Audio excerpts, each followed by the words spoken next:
Hello, Revolve Bible Church, and welcome to 5-Minute Connect.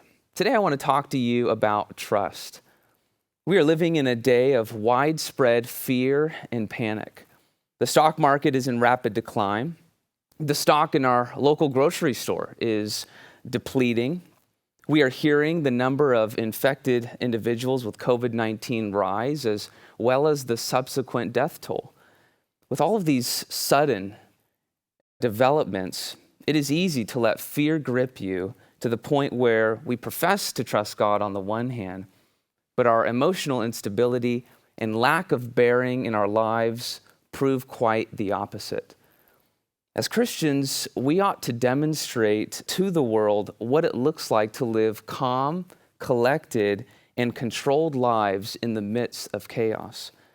But this only happens when our trust is in the Lord. And so I want to explain why God is worthy of our trust. And to do that, I want to point you to 3 truths about our relationship to God as found in Romans chapter 8, verses 28 through 30. And the first is the Father's involvement in the lives of his people. Verse 28, the beginning of it says, "And we know that God causes all things to work together for good to those who love God." Paul is here saying that God is not absent, but he's actively involved in the lives of those who love God. Put another way, God did not just save you and then say goodbye to you. The beginning of verse 28, in fact, speaks about the providence of God in our lives.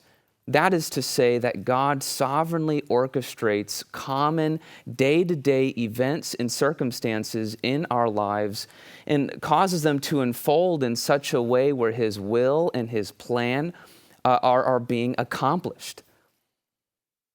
As the psalmist writes in Psalm 115, verse 3, "Our God is in the heavens and he does whatever he pleases." The question is, what is God pleased to do in the lives of his people? Well, we see that revealed here in our section. And we see that when we look at his intention for his people, not only his involvement. According to verse 28 at the end, God has a purpose that he is working out in the lives of those who love him. The purpose, as mentioned in verse 28, is for your ultimate good. But what is the good? The good that God has, is, and will cause to happen in your life, Christian, is not for your physical prosperity, health, wealth, and happiness, as that is not promised anywhere in the Bible, but it is your progressive spiritual maturity, your spiritual prosperity, as it were. According to verse 29, those whom God foreknew, he predestined to be conformed to the image of his Son.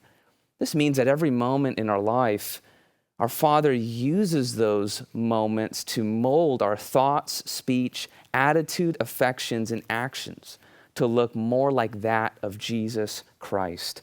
Even in the most difficult and troubling times, God is not out to punish or condemn his people, but to perfect them in and through it, to make us look more like Christ for his glory and for our good and joy. But there's a third truth that we need to see, and that is his inseparability from his people.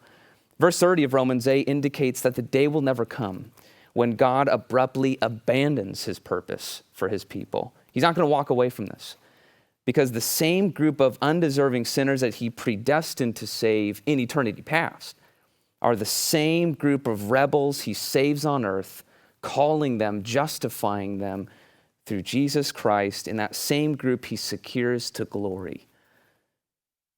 Paul even puts this in the past tense to highlight the certainty that this will happen and come about. We are locked in to eternal redemption. So in light of our present circumstances, Christian, may you too be certain of these truths, reminding us why we must trust God. Blessings.